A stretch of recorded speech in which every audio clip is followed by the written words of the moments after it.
ओ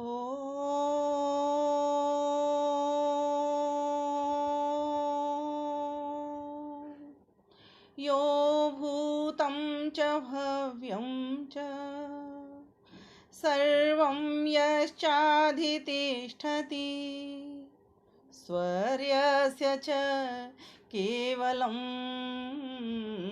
तस्मै ज्येष्ठाय ब्रह्मणे नमः। ओ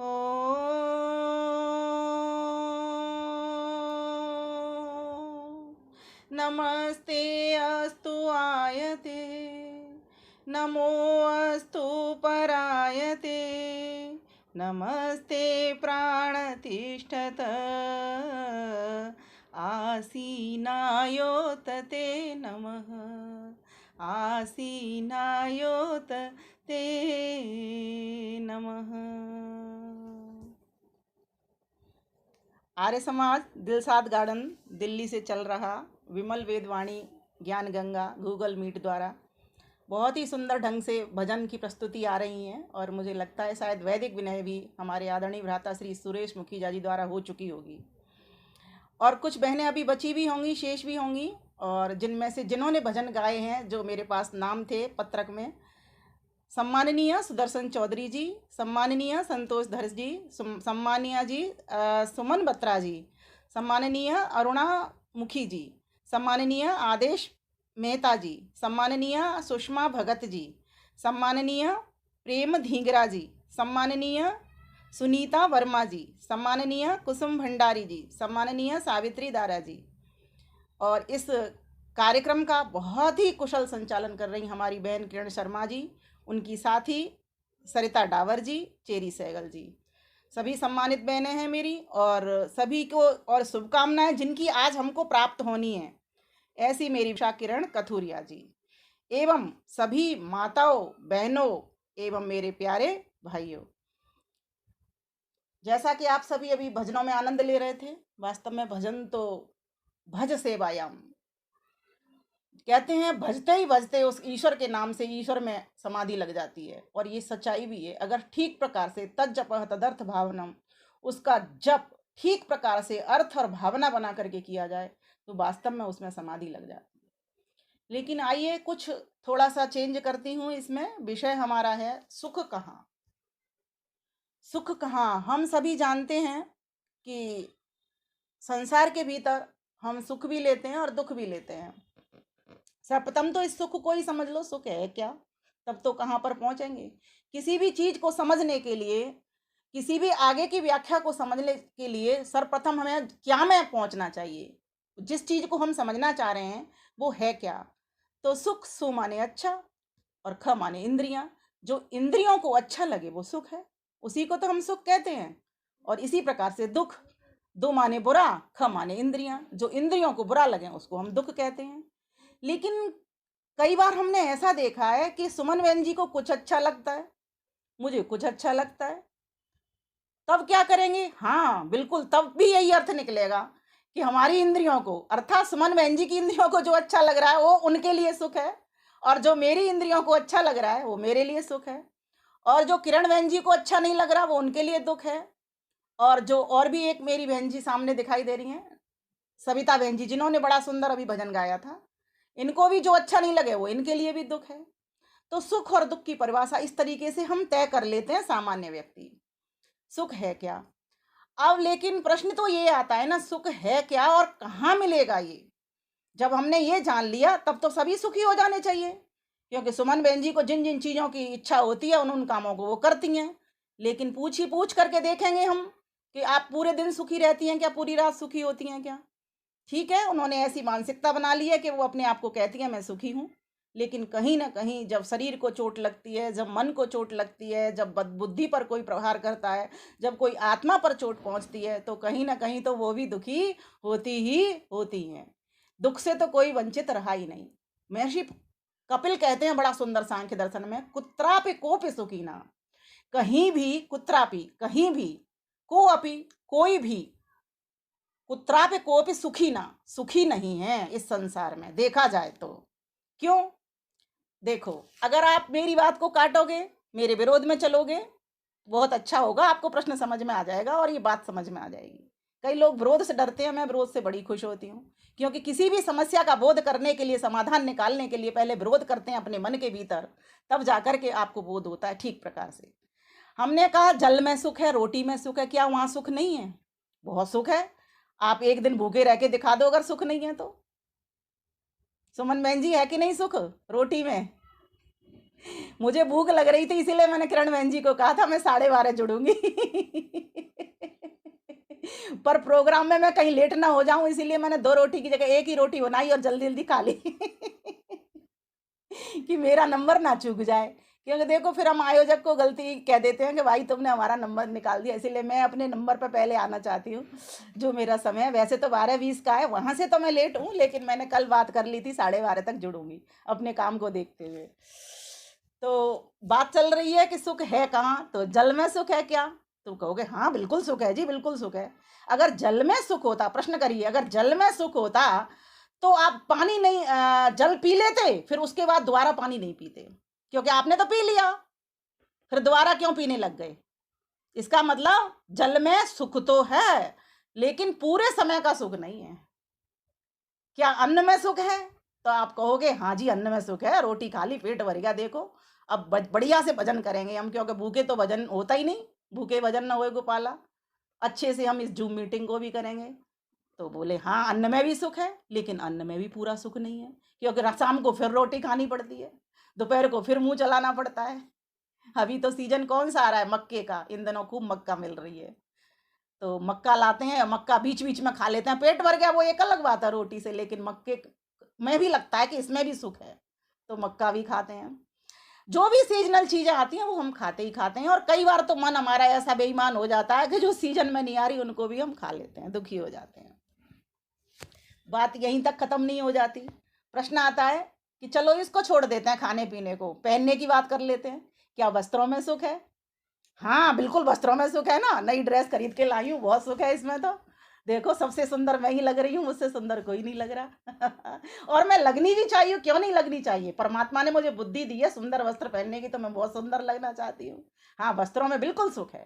पार्टी में गए जी, पार्टी से आ गए, वस्त्र के ऊपर कुछ पड़ गया और फिर वहां से भी दुख हो गया थोड़ा थोड़ा, इसका मतलब पूरे समय तो वहां भी सुख नहीं रहा। दूसरी बात, फिर तीसरे दिन पार्टी में गए, अरे हम तो सोच रहे थे साड़ी में सुख है, लेकिन कोई क्या कहेगा ये वही साड़ी पहन ली, इसका मतलब उस साड़ी में सुख नहीं है, अब किसी दूसरी साड़ी में सुख है। फिर वो साड़ी पहन करके चले आए जी, उसका कलर उतर गया, बोले हम तो इसको भी समझ रहे थे इसमें भी सुख नहीं है। बोलो है कहाँ सुख? बोले शरीर में सुख है, चलो मान लेते हैं शरीर में सुख है। कितने सुंदर सुंदर शरीर हैं, कितने सुंदर सुंदर माताओं के चेहरे दिख रहे हैं, हाथ दिख रहे हैं आशीर्वाद देते हुए, दुआ देते हुए, कितने सब प्रसन्न मुख दिख रहे हैं। हाँ मान लेते हैं प्रसन्नता में सुख है, लेकिन कितनी देर आप प्रसन्न रह सकते हो? आप देखिए अपने आप को, अभी आप हंस रहे हो, जूम तक हंसते रहोगे, क्योंकि हंसाती रहूंगी, मेरा खुद ही हंसने वाला चेहरा, हंसाती रहूंगी आपको, हंसाते हंसाते अपनी बात कहती रहूंगी। तो कहने का भाव ये है कि प्रसन्नता में सुख मान लेते हैं, हाँ बिल्कुल है ना, प्रसन्नता में सुख है, लेकिन प्रसन्न भी तो हर वक्त नहीं रहा जा सकता। तो शरीर में सुख है, तो देख लेते हैं अवस्थाओं को जरा। बचपन का देखें हम, बचपन में कितनी बार सुखी दुखी हुए, कितनी बार हम खिलौनों से खेले, और कितनी बार जब खिलौने पिताजी ने माताजी ने नहीं दिलवाए तो रोए। चलो जवानी में आ जाते हैं, बहुत अच्छा लगा कि शादी करेंगे, विवाह करेंगे, बच्चे करेंगे, इनमें सब में सुख है। शादी विवाह भी करके देख लिया, यहाँ भी कई दिन सुख रहता है, फिर कई दिन फिर दुख हो जाता है, और एक दिन में बार बार सुखी भी होते हैं, बार बार दुखी भी हो जाते हैं।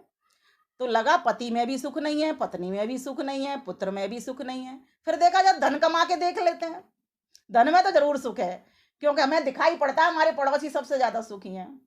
सबसे अधिक धन हमारे पड़ोसी के यहाँ है, अच्छे अच्छे सोफा है, सुंदर सुंदर नए नए सोफा आते रहते हैं उनके, और नई नई गाड़ियां बदल जाती हैं, लेकिन व्यक्ति तो वही की वही है, मानसिकता तो वही की वही है, इसलिए वे भी सुखी नहीं हो रहे हैं। न पैसे में सुख मिल रहा, क्योंकि ये एक कवि ने तो बड़ा सुंदर कह दिया, दीन कहे धनवान सुखी, धनवान कहे नृपति सुखी यारो, ओ नृपति कहे चक्रवर्ती सुखी, चक्रवर्ती कहे सुख इंद्र पे भारो। इंद्र कहे ब्रह्मा है सुखी और ब्रह्मा कहे विष्णु सुखी यारो, और माधव दास विचार कहें प्रभु भक्ति विना सब जग दुखी यारो, प्रभु भक्ति बिना सब जग दुखी यारो। प्रश्न भी आ गया और उत्तर भी, इसके भीतर समाधान भी मिल गया कि हमने देखा यहाँ सुख है, जल में सुख है, रोटी में सुख है, वस्त्रों में सुख है, शरीर में सुख है, अवस्था के परिवर्तन में भी सुख है, क्योंकि जब जर्जर अवस्था की ओर हम बढ़ रहे होते हैं, वैसे तो अब समय ही नहीं बचा जर्जर होने का, अब तो पहले ही जर्जर होने से पहले ही जल जाते हैं, इसीलिए अब तो समय ही वो खत्म हो गया। अब तो इसको पकड़ना है, इस गाड़ी को किस तरीके से हमें सुरक्षित रखना है, और इससे इसमें क्योंकि बैठ करके सुख इसी में मिलेगा। प्रश्न हो सकता है कि हम कैसे माने कि मनुष्य में ही सुख है, मनुष्य की गाड़ी में ही सुख है, पशु पक्षियों को भी तो सुख होता होगा, पक्षियों को भी तो सुख होता है जब अपने पति से मिलती हैं, वो अपनी पत्नी से मिलते हैं, वो मेल फीमेल मिलते हैं, तो उनको भी तो सुख मिलता होगा, मिलता होगा कि नहीं? बच्चे होते हैं तो उनको भी तो सुख मिलता होगा, अपने बच्चों को पालते हैं। अभी कबूतर ने हमारी बालकनी में 2 अंडे दे दिए, वो पाल रहे हैं उनको खूब, और अगर आप उनके कबूतरों के अंडों को जरा सा छेड़ दोगे ना, तो उनमें से बच्चा निकलेगा और वो कबूतर रो रो करके वहीं पर प्राण दे देंगे। इसका मतलब सुख तो उनको भी मिल रहा है और मोह तो उनको भी हो रहा है, आसक्ति तो उनको भी पहुंच रही है। सभी जीव जंतुओं को सुख तो मिलता है, बस अंतर कहाँ आ जाता है, किसी को कम मिलता है, किसी को अधिक मिलता है। लेकिन मनुष्य की गाड़ी ऐसी है, इसको और पशु पक्षियों से अधिक मिलता है। उसके पीछे का कारण क्या है?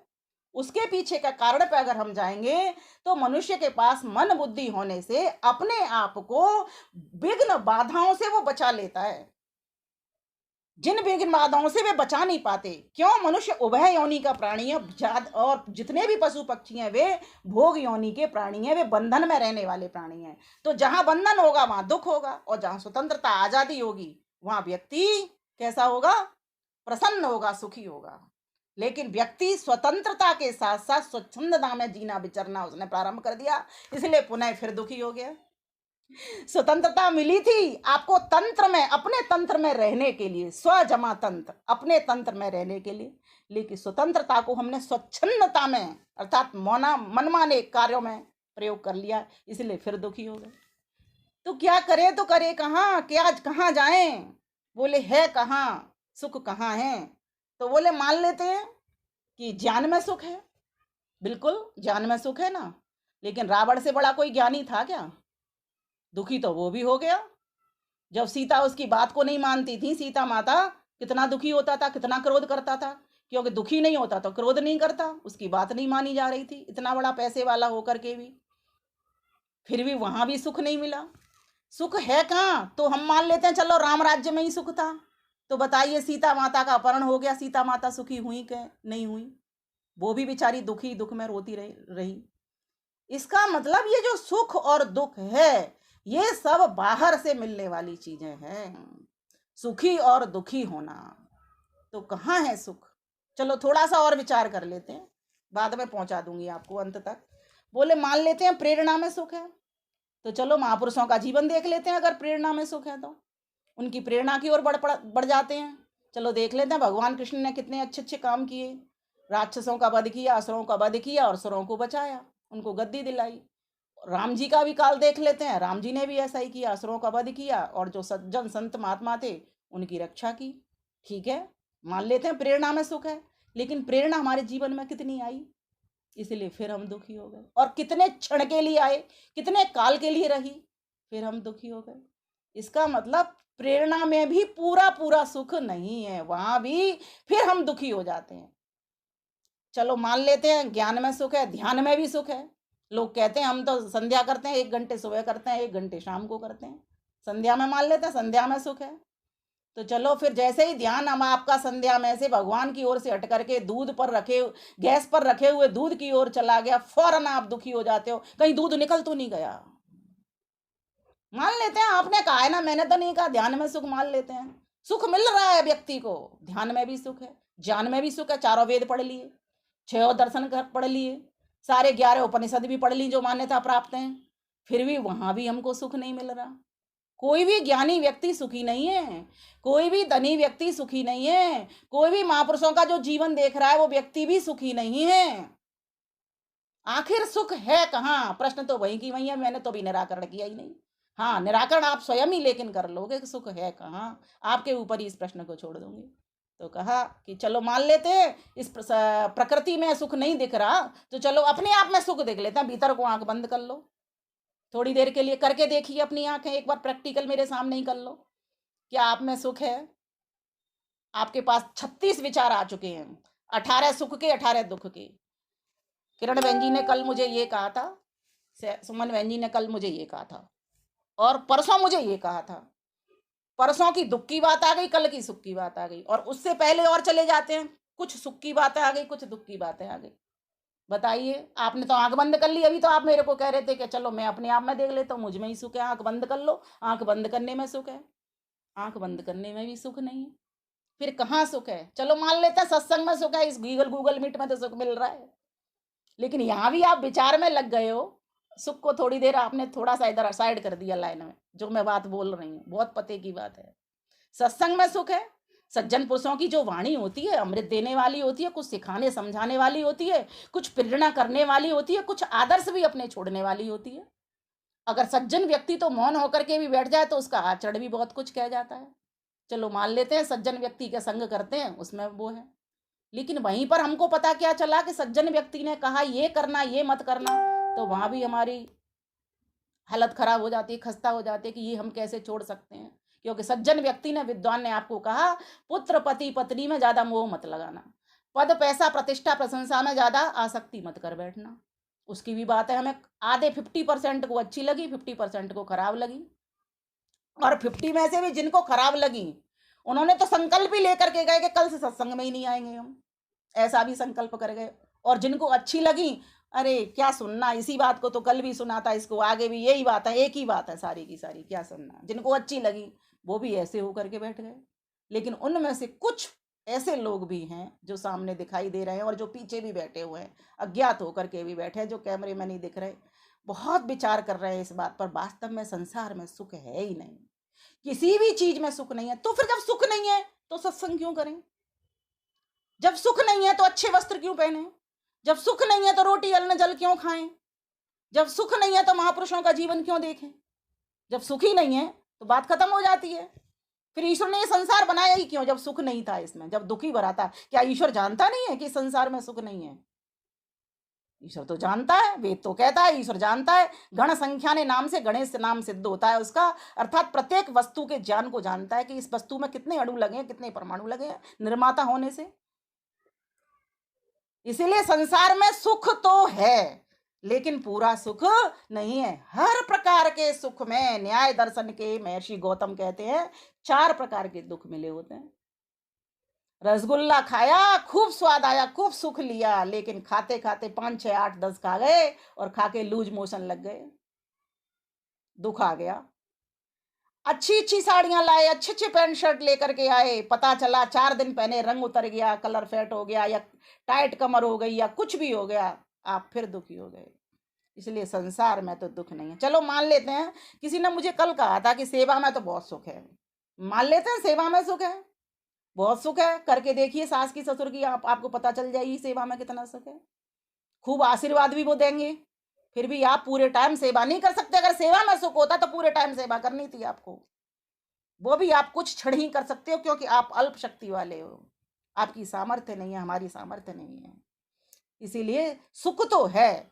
हाँ, कंपैरेटिवली अगर हम मानते हैं अगर किसी चीज को कि जो छोड़ने योग्य कार्य हैं, अधर्म के कार्य हैं, अज्ञान के कार्य हैं, अन्याय के कार्य हैं, अभाव के कार्य हैं, ऐसे और पाप के कार्य हैं, ऐसे कार्यों को छोड़ देने की अपेक्षा हम जो अच्छे अच्छे कार्य हैं उनमें उसकी मात्रा से मिले हुए सुख की क्वालिटी ज्यादा अधिक है, ये हम मान लेते हैं। चलो, क्योंकि ये बात सच्चाई भी है, क्योंकि यज्ञ करने में सुख है, और ये तो शास्त्र की वाणी भी कहती है स्वर्ग कामो यजेत। अगर किसी को सुख चाहिए, स्वर्ग चाहिए, तो यज्ञ किया करे वो नित्य प्रति 5 प्रकार के, ब्रह्म यज्ञ, देव यज्ञ, बल वैश्व देव यज्ञ, अतिथि यज्ञ और पितृयज्ञ, 5 प्रकार के यज्ञ किया करे वो। ठीक बात है, सुख मिलेगा, लेकिन मिलेगा उतना ही सुख कि फिर आपको मनुष्य जन्म मिल जाएगा। अब बताओ, मनुष्य की फिर गाड़ी मिलेगी, फिर आप सुखी दुखी हो गए, तो पूरा सुख तो यज्ञ में भी नहीं है। तो माने किसको, समस्या तो यहाँ आ गई, किसको माने, कहाँ सुख है। बोले हम मानते हैं, चलो उसको मान लेते हैं, समर्पण में सुख है। अब सब छोड़ दो, सारी चीजों को पार कर देते हैं, समर्पण में सुख है। आप एक बार कह दो इदं न मम, यह मेरा नहीं है, स्वाहा। जैसे कृष्ण ने गीता में कहा था ना, यत् करोसि यदश्नासि यज्जुहोसि ददासि यत् तपस्यसि कौन्तेय तत्कुरुष्व मदर्पणम, तत्कुरुष्व मदर्पणम। हे अर्जुन, तुम जो कुछ करते हो, जो कुछ खाते हो, जो कुछ यज्ञ में आहुति लगाते हो, जो कुछ क्रिया व्यवहार में लाते हो, यद करोसी यदस्नासी यद जुहोसी ददासी यद, और जो कुछ तुम देते हो, तत्कुरुस्व मदर्पणम, वह सब कुछ हे अर्जुन मेरे अर्पण करते चले जाओ। लेकिन सुख तो वहां भी नहीं था, अर्जुन को भी नहीं था। ये सब कुछ करते हुए भी वो सुखी नहीं हुआ। क्यों? क्योंकि समर्पित सिर्फ गुरु के प्रति ही हुआ, ईश्वर के प्रति वो नहीं हुआ। इसलिए आइए अब चाबी की ओर चलते हैं। ताला मैंने बड़ा लगा दिया है, चाबी इसकी बिल्कुल छोटी सी है। ताला आपके सामने बहुत बड़ा प्रस्तुत कर दिया है, अब चाबी मैं देती हूँ इसकी। देखो, पहले आपको दूंगी मैं सामान्य सूत्र सुखी होने के। वास्तव में अगर व्यक्ति ये सोच ले कि जो ईश्वर हर क्षण रहने वाला है, हर वस्तु में रहने वाला है, ठीक है, हर व्यक्ति में रहने वाला है, हर जड़ चेतन पूरी सृष्टि में रहने वाला है, वही ईश्वर, उसकी न काल से दूरी है, न उसकी किसी वस्तु प्राणी स्थान से दूरी है, ना उसकी ज्ञान से दूरी है, मात्र उससे अज्ञान से दूरी है। इस बात को जो व्यक्ति पकड़ लेता है वो हर क्षण सुखी हो जाता है। क्योंकि वो हर क्षण ये देखेगा, हर समय में, हर स्थान में वो ये देखेगा कि मेरा प्रभु मेरे साथ है। और जब जब वो इस बात की अनुभूति करेगा, अभी क्या है, अनुभूति 24 घंटे की नहीं है हमारी, प्रत्येक क्षण की नहीं है हमारी, प्रत्येक वस्तु में नहीं है हमारी, प्रत्येक व्यक्ति में नहीं है हमारी, प्रत्येक जड़ चेतन पदार्थ में नहीं है। बस यहाँ गड़बड़ है, इसीलिए हम दुखी और सुखी हो रहे हैं। जब व्यक्ति को समर्पण ईश्वर तक पहुंचा देगा, अभी गुरुओं तक हो सकता है, माता पिता तक हो सकता है, राष्ट्र तक हो सकता है, वो भी नहीं है लोगों में, कोई 1% लोग होंगे जिनके ऊपर ये धरा टिकी हुई है। अगर व्यक्ति का समर्पण ईश्वर के प्रति हो जाएगा तो वो राष्ट्र को भी सुखी करेगा, समाज को भी सुखी करेगा, परिवार को भी सुखी करेगा, अपने आप को भी सुखी करेगा। इसीलिए क्या कहा कि अगर आप सुख की प्राप्ति करना चाहते हो तो क्या करो, यो भूतं च भव्यं च सर्वं यश्चाधितिष्ठति स्वर्यस्य च केवलं तस्मै ज्येष्ठाय ब्रह्मणे नमः। स्वर्यस्य च केवलम, स्व कहते हैं सुख स्वरूप को। जैसे भू प्राणों का प्राण हो गया, भुवः दुख नाशक हो गया, भू इति प्राण, भुवः इति अपान, स्व इति व्यानः, और स्व सुख स्वरूप हो गया। तो वो परमेश्वर जो सुख स्वरूप है, 24 घंटे का सुख उसके पास है, और अपने लिए नहीं है, हम सब जीवों के लिए उसके पास सुख है। उसी के कारण जितने भी पदार्थ बनाए इस संसार में, उन सब में सुख है। और जहां उनसे दूरी हो जाती है उस ईश्वर से, जैसे आपको भूख लगी, अब आप क्या कर रहे हो, भूख का इंतजाम कर रहे हो, तब जब आप ये निहार लेते हो कि मेरी भूख को मिटाने वाला ये अन्न ईश्वर ही इसके पीछे कारण था, सुख रूप में, सुख स्वरूप के रूप में, सुख प्रदात्री के रूप में ईश्वर ही कारण था, उसने मुझे अन्न दिया, उसने मेरी भूख मिटाई और मुझे बुद्धि दी कि अगली बार जब भूख लगेगी तो तुझे भोजन करना है। तो जिसने मुझे बुद्धि दी वो भी अनुभव में आया। भूख लगते के साथ परमेश्वर अनुभव में आ जाना चाहिए, लेकिन हमारे साथ क्या होता है, भूख लगते के साथ भोजन अनुभव में आ जाता है। बस ये यहाँ दुख है, क्योंकि जैसे ही भोजन अनुभव में आएगा वहां पर आप दुखी होगे, जब तक आपको भोजन आपके पेट में नहीं डल जाता। इसलिए संसार के किसी भी पदार्थ में सुख तो है, मना नहीं है, प्रकृति में सुख तो है, और जीवात्मा में तो है ही नहीं, इसीलिए तो वो सुख चाह रहा है। अगर जीवात्मा, देखिए कौन वस्तु, कौन व्यक्ति, कौन प्राणी कब चाहता है, कब उसको सुख की आवश्यकता होती है, किसी भी चीज की कब आवश्यकता होती है, जब उसके पास वो चीज होती नहीं है। धन नहीं है तो धन की चाहत करेगा, है ना, ज्ञान नहीं है तो ज्ञान की चाहत करेगा। तो मनुष्य के पास क्या नहीं है, आत्मा के पास क्या नहीं है, आत्मा के पास नहीं है तो एक आनंद नहीं है। इसलिए 3 बातें बोलते हैं ना, ईश्वर सच्चिदानंद स्वरूप, लेकिन जीवात्मा सत है, चित है, आनंद से रहित है। और प्रकृति मात्र सत है, वो चेतना उसमें नहीं है, जड़त्व है उसमें, और आनंद भी नहीं है। जितना भी आनंद उसने दिया है हमको भोग करने के लिए, वो ईश्वर के कारण है, प्रकृति के कारण नहीं है। अगर प्रकृति सतरज तम के परमाणुओं को, अणुओं को बृहद करके और हम तक इन भोग सामग्रियों के रूप में प्रभु नहीं पहुंचाता, तो हमको सुख मिल ही नहीं सकता था। इसीलिए सब सुखों के पीछे जितने जितने छोटे मोटे थोड़े मोड़े अल्पकालिक सुख हमको प्राप्त हो रहे हैं, उन सभी सुखों के भीतर जो आधार बनता है, जो छत बनता है, जो मध्य में रहता है और जो तीनों कालों में समस्त ब्रह्मांड में रहता है, समस्त वस्तुओं में, प्राणियों में रहता है, वही एकमात्र ईश्वर है जो सर्वाधार है। उसी के पास सुख है। तो क्यों नहीं अनुभूति में, जब किसी को आप वार्तालाप करो, देखो उस ईश्वर को पहले लेकर के आ जाओ।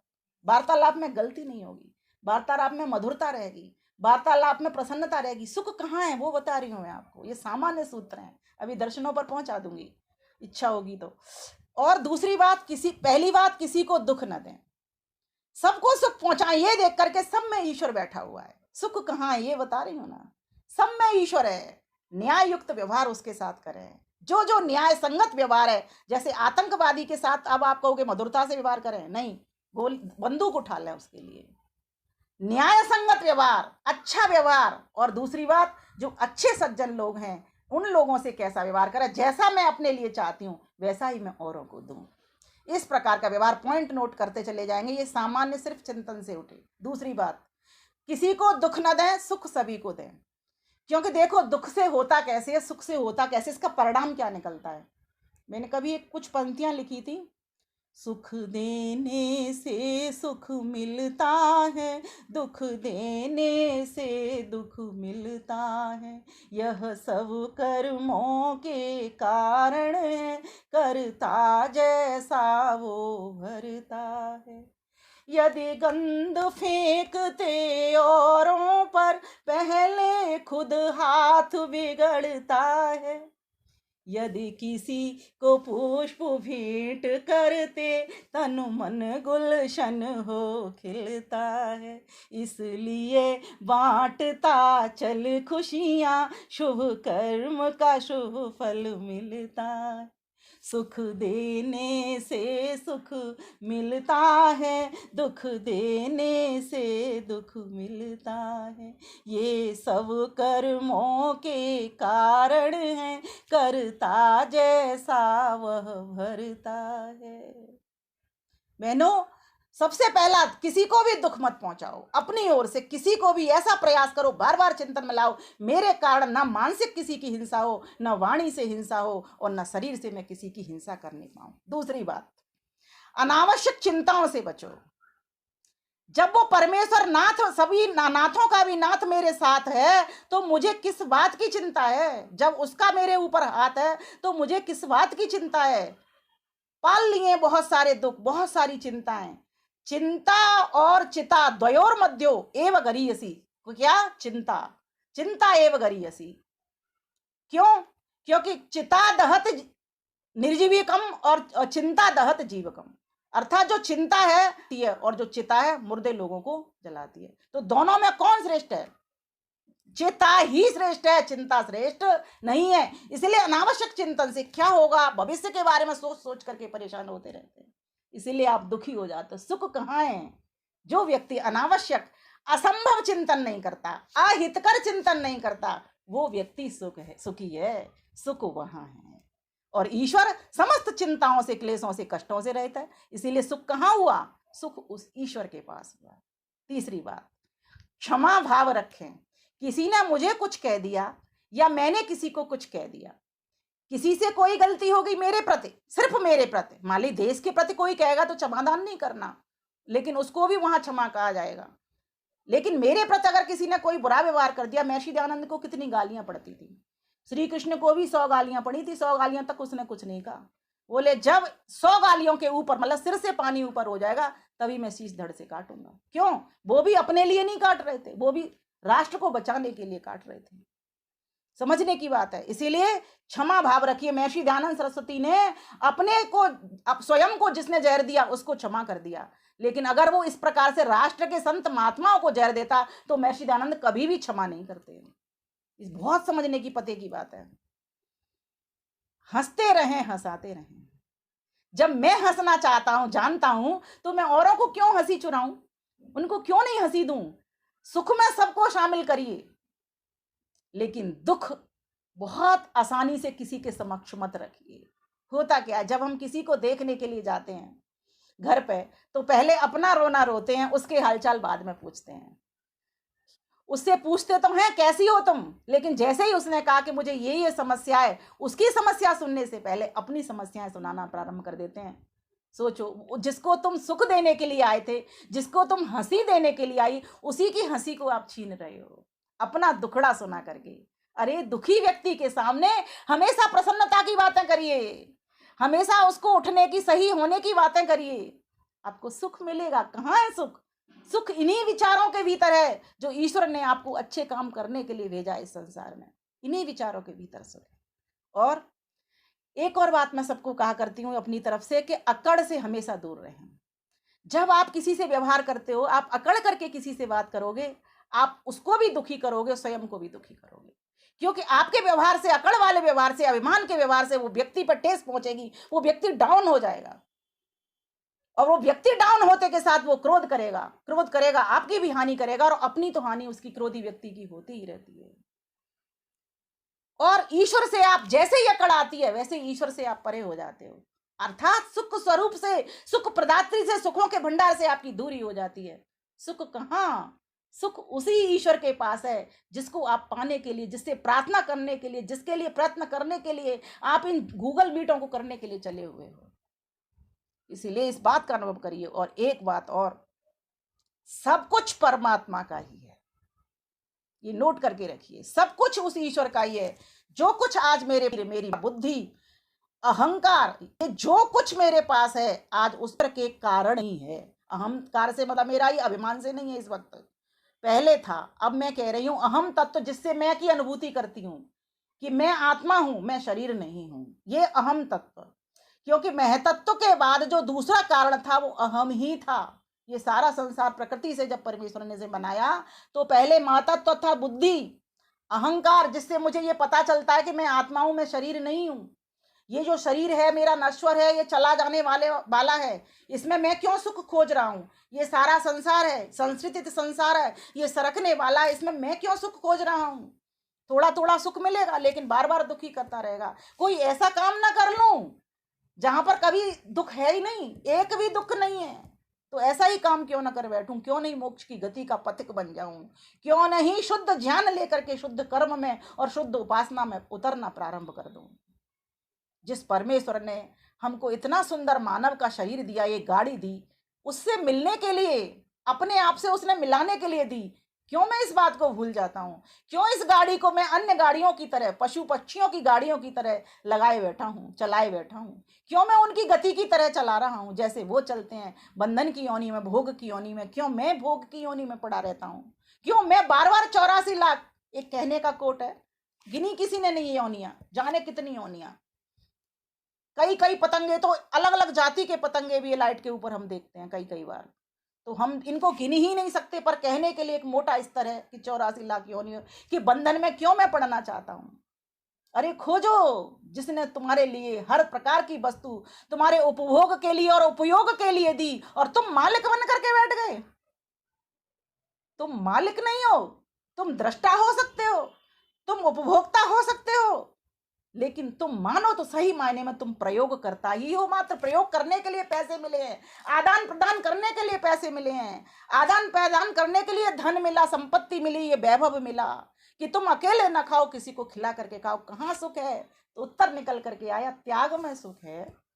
यही तो निकल करके आया, त्याग में सुख है। तो अब इसी बात को दर्शनकार बहुत सुंदर कहते हैं।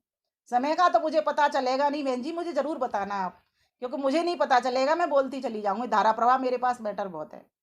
तो कहा सुख है त्याग में, तो चलो महर्षि कपिल को देख लेते हैं, वो क्या कहते हैं। वो कहते हैं शेनवत सुख दुखी त्याग वियोगाभ्याम, कि हाँ जी त्याग में सुख है, ये बात तो पक्की है। जितना जितना त्याग व्यक्ति करता है उतना उतना वो सुखी होता चलता है। अगर किसी को भोजन देता है तो उसे प्रसन्नता मिलती है, पानी पिलाता है प्रसन्नता मिलती है। अर्थात त्याग मीन्स स्वयं छोड़ देना, और दुख कहाँ है? जब किसी वस्तु को तुम स्वयं नहीं छोड़ते हो, कोई तुमसे छुड़ाता है तो दुख होता है, लेकिन जब स्वयं मर्जी से आप किसी वस्तु को दे देते हो तो आप सुखी हो जाते हो। बहुत पत्ते की बात है ये। शेनवत, जैसे एक शेन पक्षी, शेन कहते हैं बाज को, उसके मुंह में मांस का टुकड़ा लगा हुआ है। एक दूसरा पक्षी, बड़ा पक्षी, उससे भी बलवान बाज, उसके ऊपर झपट्टा मारने को आ रहा है। अगर वो शेन, छोटा पक्षी, उस मांस के टुकड़े को स्वयं छोड़ देता है तो उसकी जान बच जाती है, और अगर उसको नहीं छोड़ता तो जो उससे उसके मांस के टुकड़े को उससे छुड़ा करके मांस को भी छुड़ा लेगा और उसके स्वयं के शरीर को भी समाप्त कर देगा। ये सारा संसार छूटने वाला है। ना पद रहेगा, ना पैसा रहेगा, ना प्रतिष्ठा रहेगी, ना प्रशंसा रहेगी, ना मान रहेगा, ना सम्मान रहेगा, ना धन रहेगा, ना दौलत रहेगी, ना कोठी रहेंगी, ना महल रहेंगे, ना दुकान रहेंगी, ना भवन रहेगा, कुछ भी रहने वाला नहीं है। रहने वाला तो मैं और मेरा एकमात्र पिता, परम पिता परमेश्वर, जो जन्म जन्मांतर का सखा है, जिसने हमारे लिए हर प्रकार की सामग्री मात्र अपने आप से मिलाने के लिए दी है। कि मेरे प्यारे बच्चों, मैं चाहता हूं कि हर बच्चे का पिता यही चाहता है कि मेरे बच्चे सुखी रहें, कोई भी दुखी न रहे। लेकिन संसार के जो पिता होते हैं वो पूरा सुख दे नहीं सकते, क्योंकि पूरे सुखी वो भी नहीं है, पूरी वस्तुएं उनके पास भी नहीं है। कहीं ज्ञान की अधिकता तो कहीं धन की कमी हो जाती है, कहीं धन अधिक है तो ज्ञान कम हो जाता है, कहीं कोई वस्तु अधिक है तो कुछ और कम रह जाता है, तो पूरा सुख वो दे नहीं सकता। लेकिन फिर भी किसी भी तरीके से पूरा त्याग करके अपने बच्चे को वो जो चीजें दिलाता है जो उसको संभावना ही नहीं है, किसी से कर्जा ले लेकर के भी वो पूर्ति करता है। लेकिन परमेश्वर को तो कर्जा लेना पड़ता नहीं। उसका एक पुत्र पुत्री नहीं, 10 पुत्र पुत्रियां नहीं, एक वो, और उसके पूरा विश्व ब्रह्मांड में जितने भी प्राणी हैं वे सभी की सभी उसके पुत्र पुत्रियां हैं। इसलिए काश हम उस परमेश्वर से संबंध जोड़ लें और उसकी जो न्याय व्यवस्था है उसको हम समझ लें, तो मेरा ऐसा मानना है कि प्रत्येक व्यक्ति सुखी हो जाएगा। तो उसके लिए छोड़ें क्या? अब छोड़ने पे आ जाओ। अब मैंने ये कुछ बातें बताई आपको, अब छोड़ें क्या? तो बोले संसार की इच्छाएं, क्योंकि देखो कोट है इसका, अगर व्यक्ति को शांति की इच्छा है तो इच्छाओं को शांत करना सीखिए। शांति की इच्छा है तो इच्छाओं को शांत करना सीखिए। जिस व्यक्ति की, देखो, इच्छाएं किसी की पूर्ति आज तक हुई नहीं और आवश्यकता सभी की पूर्ति हो रही है। गरीब आदमी भी, आप सोचो, सोए नहीं, वो पूरी रात सोता है, देखो फुटपाथ पे, आवश्यकता तो उसकी भी पूर्ति हो रही है। तो आप इस सुख दुख से परे चलने का उपक्रम क्यों नहीं कर लेते? क्योंकि जहां हम सुखी होंगे वहां, क्योंकि इंद्रियों से सुख भोगते हैं और ये इंद्रियां वहां जानी नहीं है, ये शरीर यहीं रह जाना है। तो फिर क्या जाएगा साथ में? तो बोले आत्मा जाएगा। 24 प्रकार की उसकी जो स्वाभाविक शक्तियां हैं वही उस ईश्वर के साथ में रहने वाली हैं। इस बात का विवेक कर लो। तो इसीलिए क्या छोड़ें हम? संसार की इच्छाओं को छोड़ें। दूसरी बात, आलस्य छोड़ें। ये जितना भी समय लिया है, मिला है परमात्मा से, हमको जितनी भी श्वासें मिली हैं, समय मिला है, वो हमारा पूरा की पूरा समय ईश्वर को समर्पित हो जाना चाहिए, ईश्वर के कार्यों में लग जाना चाहिए, ईश्वर की व्यवस्था में अपनी आहुति लगाने के लिए हो जाना चाहिए, ईश्वरीय कर्मों में अपनी नित्य प्रति आहुति लगाने के लिए हो जाना चाहिए। क्या छोड़ें? आलस्य छोड़ दें। क्योंकि जहां व्यक्ति के भीतर कर्मान्यता आ जाती है वहीं व्यक्ति अपने कर्म से च्युत होकर के अपने ठीक प्रकार से कर्मों को नहीं करता है और इस मनुष्य की चोले को व्यर्थ गंवा देता है। इसलिए एक एक मिनट का सदुपयोग करो। गाड़ी में चलते हो, कहीं जा रहे हो, जो लेखन करना है लेखन करिए। गाड़ी में चल रहे हो, कोई आपको ऐसी बात ध्यान में आ गई, उसको कोट को लिखना प्रारंभ करिए। गाड़ी में चल रहे हो, किसी ऐसी बात विद्वान की वाणी को सुन लीजिए कान में लगा करके, जिससे आपकी गाड़ी में चलना सार्थक हो, आपका शुद्ध व्यवहार हो, शुद्ध आपके विचार उठें, शुद्ध विचार, शुद्ध व्यवहार और शुद्ध ही आपका आचरण पूरी तरीके का होना चाहिए, तब जाकर के आप सुखी होंगे। देखो, जहां जहां मिथ्यात्व कथन होगा वहीं वहीं व्यक्ति दुखी हो जाता है। जहां जहां व्यक्ति सत्य को सोचता है, सत्य विचारता है, सत्य क्रिया में डालता है, वहीं वहीं सुखी हो जाता है। क्यों? क्योंकि ईश्वर का जो गुण है सत्य है, जीवात्मा का भी गुण सत्य है, ऐसा नहीं है, लेकिन मात्र इतना सा ही सत्य है कि पहले था, आज भी और आगे भी रहेगा। आत्मा का जन्म मरण नहीं होता, शरीर का जन्म मरण होता है, इतना ही सत्य है। लेकिन ईश्वर किसी भी कार्य को असत्य नहीं करता। मनुष्य कितने कार्य को कितनी बार झूठ बोलता है, सोचो आप, लगाइए अंदाज, हमने सुबह से कितनी झूठ बोली। एक बार अपना अपना आकलन भी कर लिया करें, अभी बैठे बैठे ही कर लो। और कितनी बार झूठ और आप बोल सकते हो, इसका आप अंदाज लगा भी नहीं सकते। क्यों? व्यक्ति अपने आप को बचाना चाहता है इसलिए झूठ बोलता है, और गलत ढंग से भी बचाना चाहता है, और वो अपनी बात को सिद्ध करके भी झूठ बोलता है कि मैंने तो ऐसा कहा ही नहीं, फिर भी झूठ बोलता है वो, इसीलिए वो दुखी होता है। तो सुख कहाँ है? तो सत्यता में सुख है। सुख कहाँ है? अब नोट करिए, पूर्णता में सुख है। पूर्णता में, जहां जहां अपूर्णता है, जहां जहां अभाव है, वहां पर दुख है, और जहां जहां पूर्णता है वहां पर आपको सुख की प्राप्ति होगी। तो क्यों नहीं पूर्ण परमेश्वर से मिल जाएं? मैं सभी को कहा करती हूँ ना, अगर भरी हुई बाल्टी में खाली लोटे को डुबा दो, भरा ही रहेगा। इसी बात का आकलन करना है बस। सारे संसार में ईश्वर अच्छा देता है, ईशावास्यमिदं सर्वम। एक व्यक्ति कह रहा मंदिरों में भगवान नहीं होते, अब आर्य समाजी बन गया वो, लेकिन आर्य विचार तो उस पर थे नहीं महर्षि दयानंद वाले, वेद तो उसने पढ़े नहीं थे, पर लोगों की सुना सुनी कह दी, बोले मंदिरों में भगवान नहीं होते। क्यों जा रहा है मंदिर में? भाई मंदिरों में भगवान नहीं होते तो भगवान का स्मरण कैसे दिलाया जाता तुझे? आप देखोगे जहां जहां मंदिर पड़ते हैं आपका माथा ऐसे झुक जाता है। क्यों झुक जाता है? क्या मात्र उस प्रतिमा के लिए झुक जाता है? नहीं, आपके भीतर बैठी हुई मूर्ति जिसकी की प्रतिमा बन नहीं सकती, उसके लिए आप नतमस्तक हो जाते हो कि उस ईश्वर ने मुझको इतनी बुद्धि दी जिसके कारण मैं इन मंदिरों के निर्माण कर सका और करवा सका और सहयोगी बन सका, जिनके द्वारा। अब वो एक अलग बात है मंदिरों में हो क्या रहा है, मैं उस विषय पे नहीं जाना सकती। अगर ऐसा हो रहा है, कुछ गलत हो रहा है, तो आप शुद्ध कराइए ना, ताकत जुटाइए ना। महर्षि दयानंद के शिष्य बनिए, ताकत को जुटाइए, जो गलत हो रहा है उसको उठाइए। यज्ञ वेदियां बनी होती है मंदिरों में, यज्ञ करवाइए जा करके, स्वयं ब्रह्मा बनिए और करवाइए यज्ञ, अच्छा होगा। मंदिर बने ही इसीलिए थे कि सभी लोगों का आह्वान कर सकें, और एक घंटी लगा करके कि आइए। घंटी किसके लिए? भगवान के लिए नहीं थी, वो हम लोगों के लिए थी। हम लोगों के लिए बनी होती है कि सभी आओ एकजुट होकर के उस भगवान का ध्यान करो। वो भगवान ही सुख स्वरूप है, उसके ध्यान से ही आपकी तृप्ति होगी। क्योंकि संसार के सुख मैंने सारे भोग करके देख लिए, मुझे सुख की प्राप्ति हुई नहीं, मुझे तृप्ति हुई ही नहीं। न यह चेत अवेदित सत्यम अस्ति। तो कहाँ है? तो कहा बस एक स्वर्य से च केवलम, केवल उस परम पिता परमेश्वर में ही सुख है, उसकी ओर बढ़ता चल। और आगे चलते हैं, क्या छोड़ें? अकर्मण्यता छोड़ें, आलस्य छोड़ें, असंभव चिंतन छोड़ें, अतः अहितकर चिंतन छोड़ें, है ना, और अज्ञान छोड़ दें। क्योंकि ये जो अविद्या क्षेत्र उतरे साम, ये अविद्या ही है सभी दुखों की जननी। इसीलिए सर्वप्रथम तो इस अविवेक को, अविद्या को ही नष्ट कर दें, तो अपने आप सुखी हो जाएंगे। ये समझ आ जाएगी, ये सारा संसार और मैं भी सदा रहने वाला नहीं हूं, किस किस के लिए जोड़ जोड़ करके मैं रखूंगा इसको। दान से हम ऐसा हाथ खींचते हैं, वो वस्तु दान में देने का प्रयास करते हैं जो वस्तु आपने कभी प्रयोग की ही नहीं, आपके मतलब की थी ही नहीं।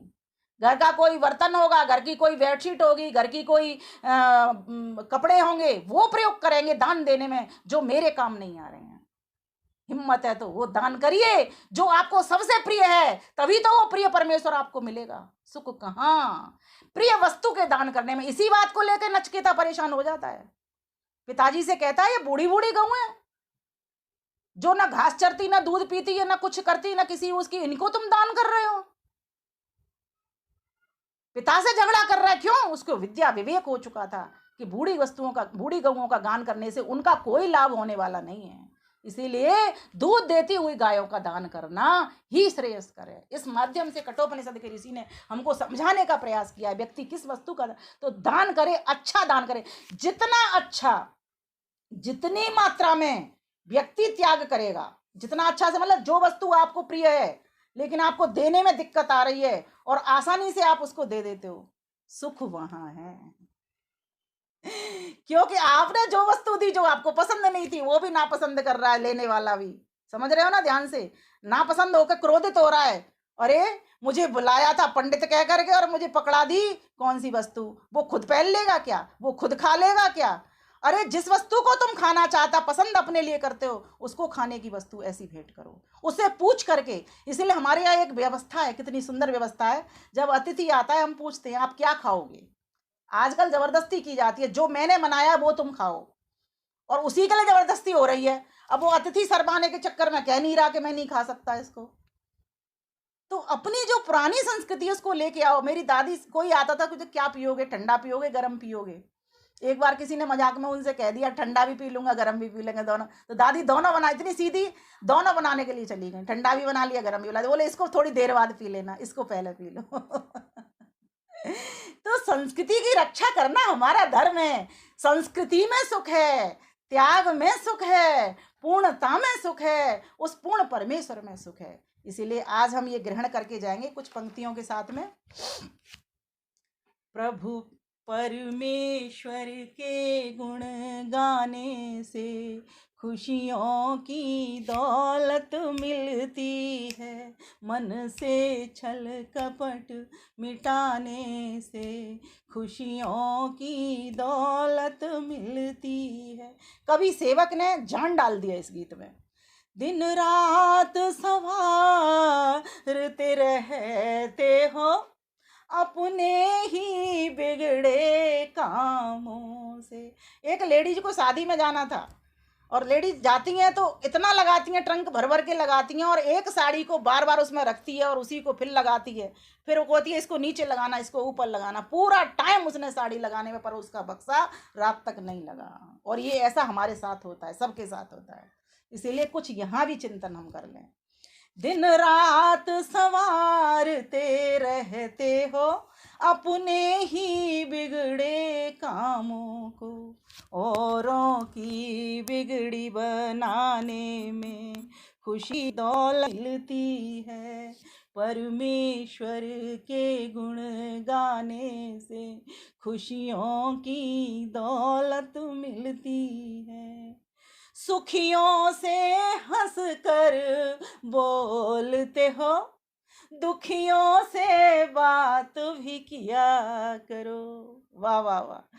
सुखियों से हंस कर बोलते हो, दुखियों से बात भी किया करो, दुखियों का दर्द बटाने में खुशियों की दौलत मिलती है, परमेश्वर के गुण गाने से खुशियों की दौलत मिलती है। बहुत इकट्ठा कर लिया। धन जोड़ जोड़ कर रखने से 100 चिंताएं लग जाती हैं। कंपटीशन चल रहा है आजकल मार्केट में।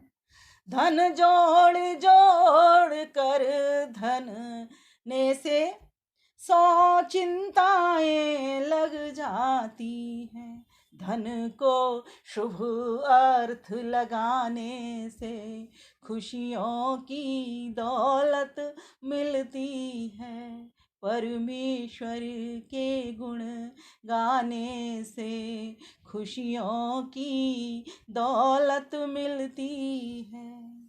और दुर्जन की संगत करने से, शराबी ने कहा जी शराब में बहुत सुख है। आपको से पूछूं मैं, अगर शराब में सुख है या पुत्र में सुख है, उत्तर दीजिए मुझे एक बढ़िया सा। शराब में सुख है या पुत्र में सुख है? आप कहोगे पुत्र में सुख है, लेकिन शराबी क्या कहता है? नहीं नहीं नहीं नहीं नहीं नहीं, शराब में सुख है, पुत्र में सुख नहीं है। छोटा सा दृष्टांत ध्यान आ गया। एक राजा था निसंतान, उसके संतान नहीं थी। राजा ने ढिंढोरा पिटवा दिया, बहुत दुखी था इस बात को लेकर के। ढिंढोरा पिटवा दिया कि कोई मुझे उपाय बताए कि मेरी संतान हो जाए। तो किसी तांत्रिक ने कहा, किसी से समस्या का समाधान नहीं निकला, किसी तांत्रिक तो होते ही हैं, उसने कह दिया कि किसी बच्चे की तुम बलि दे दोगे तो तुम्हें सुख मिल जाएगा। राजा ने कहा हाँ बिल्कुल, मैं इस काम के लिए उद्यत हूँ। उसने कह दिया अपने दूतों से, मंत्रियों से कि जाओ और ढूंढो एक ऐसा बच्चा लेकर के आओ जिसकी मैं बलि दे सकूं। लोग ढूंढने लगे, सारे दूत उनके चले गए, मंत्री पूरा दरबार उनका खाली हो गया, इसी काम में लग गया। राजा का ऑर्डर था, मान नहीं था आदेश को। चलते गए, किसी ने अपना बच्चा नहीं दिया। बच्चा इतना प्यारा होता है, कौन देगा? किसी ने अपना बच्चा नहीं दिया। लेकिन एक शराबी जो धूम रहा था धुत नशे में, उससे पूछा तो उसने सोचा कि क्यों नहीं मैं अपने बच्चों को दे दूं, क्योंकि माँ तो इसकी पहले मर गई है, मुझे क्या करना, और मैं इसको पाल नहीं पा रहा हूँ, मैं शराब पीने में मस्त रहता हूँ, तो मैं इस बच्चे को ही दे देता हूँ, मुझे इससे कुछ लाभ तो होने वाला नहीं है। ये बात है। ये प्रश्न अगर मैं पूछ रही हूँ, अगर कहानी नहीं सुनाऊंगी तो आप कह दो कि पुत्र में सुख है, शराब में नहीं है। लेकिन वो शराबी क्या कह रहा है? ले जाओ ले जाओ ले जाओ, मैं पाल नहीं सकता, माँ इसकी पहले मर गई है, ले जाओ। अब वो व्यक्ति लेकर के राजा के पास पहुंच गया। अब राजा उस बच्चे को लेकर के बलि देने के लिए चल दिया किसी मंदिर में। अब चलते चलते वो बालक क्या करता है, बालक का स्वभाव होता है मिट्टी की ढेरी बनाता है। अब बालक होगा कोई ज्ञानी ध्रुव प्रहलाद जैसा, और ढेरी बनाता है और ढेरी को फोड़ देता है। फिर दूसरी ढेरी बनाता है, उसको भी फोड़ देता है। तीसरी ढेरी बनाता है, उसको भी फोड़ देता है। चौथी ढेरी बनाता है, उसको नहीं फोड़ता। राजा ने पूछा, बालक तू कर क्या रहा है, ये तुझे मैं ले चल रहा हूं, वहां तो चलता नहीं है, बीच बीच में ये क्या मट्टी की ढेरी बनाता है, उनको फोड़ता चलता है, और 3 तो तूने फोड़ दी, ये चौथी क्यों नहीं फोड़ी, रहस्य क्या है इसके पीछे। वो बालक कहता है, पहली डेयरी बनाई थी मैंने अपनी माँ की, लेकिन मेरी माँ मर गई इसीलिए मैंने डेयरी फोड़ दी। दूसरी मेरी रक्षा कर नहीं सकी, वो तो मेरा क्या काम है। बोले दूसरी डेयरी, बोले मैंने पिता की बनाई। तो बोले पिता पिता ने जब मेरी, क्या कहते हैं, जब किसी की माता नहीं होती तो पिता उसकी रक्षा करता है, तो आप मेरी रक्षा कर नहीं सके, मतलब मेरे पिता मेरी रक्षा कर नहीं सके, इसलिए मैंने दूसरी डेयरी बना करके फोड़ दी। तो बोले अगर जिसके माता पिता मर जाते हैं तो उसकी दायित्व जो रक्षा का होता है वो राजा का होता है, लेकिन आप भी तो मुझे बलि देने के लिए जा रहे हो, इसलिए मैंने वो भी डेयरी फोड़ दी। लेकिन चौथी क्यों नहीं फोड़ी, बोले इसलिए नहीं फोड़ी कि वास्तव में जिसका माता रक्षा नहीं कर सकता, जिसका पिता रक्षा नहीं कर सकता, जिसकी राजा रक्षा नहीं करता, उसका ईश्वर ही एक सर्वरक्षक होता है, इसीलिए मैंने वो ढेरी नहीं फोड़ी। इसीलिए राजा को होश आया एकदम से, अरे इसको तो मैं सबसे अपना अच्छा बालक बनाऊंगा, राजगद्दी सौंपूंगा। और कहते हैं वो राजा उस बालक से खुश होकर, जो बलि देने के लिए जा रहा था, उसने अपनी पूरी गद्दी की बलि करके उस बालक को गद्दी के ऊपर बिठा दिया। तो समझने की बात यह है कि हम ये कहते हैं ना कि पुत्र में सुख है, होगा पुत्र में सुख, लेकिन जो शराबी व्यक्ति है उसको तो शराब में ही सुख दिख रहा है। जो शराबी है कि सबकी आवश्यकता, प्रायोरिटी अपनी अपनी अलग है, अपने अपने हिसाब से। इसलिए ये जो सुख और दुख है ना, ये बाहर की वस्तु है, ये अंदर की वस्तु नहीं है। इसीलिए जो अंदर की वस्तु है, जो अंदर आपको साक्षात होने वाला है, वह आनंद स्वरूप परमेश्वर है। इसीलिए उस आनंद प्रभु के शरण में लग जाओ। दुर्जन की संगत करने से बल बुद्धि यश और आयु घटे, सत्संग में सेवक जाने से खुशियों की दौलत मिलती है, परमेश्वर के गुण गाने से खुशियों की दौलत मिलती है, खुशियों की दौलत मिलती है। उस ईश्वर को सर्वत्र निहारना प्रारंभ कर दो, हर वस्तु की उसकी जानना समझना प्रारंभ कर दो, तो मेरा ऐसा मानना है आप हर जगह से सुखी हो जाओगे, हर व्यक्ति से भी सुख आपको प्राप्त होना प्रारंभ हो जाएगा। इन्हीं शब्दों के साथ आप सभी माताओं को, बहनों को, और विशेषकर से किरण बहन जी को, जिन्होंने मुझे कुछ कहने का अवसर दिया, मैं अपनी बात रख पाई, बहुत बहुत धन्यवाद। नमस्ते जी, करते रहिए हंसते जी। बहुत सुंदर आपने सुख की परिभाषा बताई कि सुख ना तो सुंदर कपड़े पहनने में है, ना अच्छा खाने में है,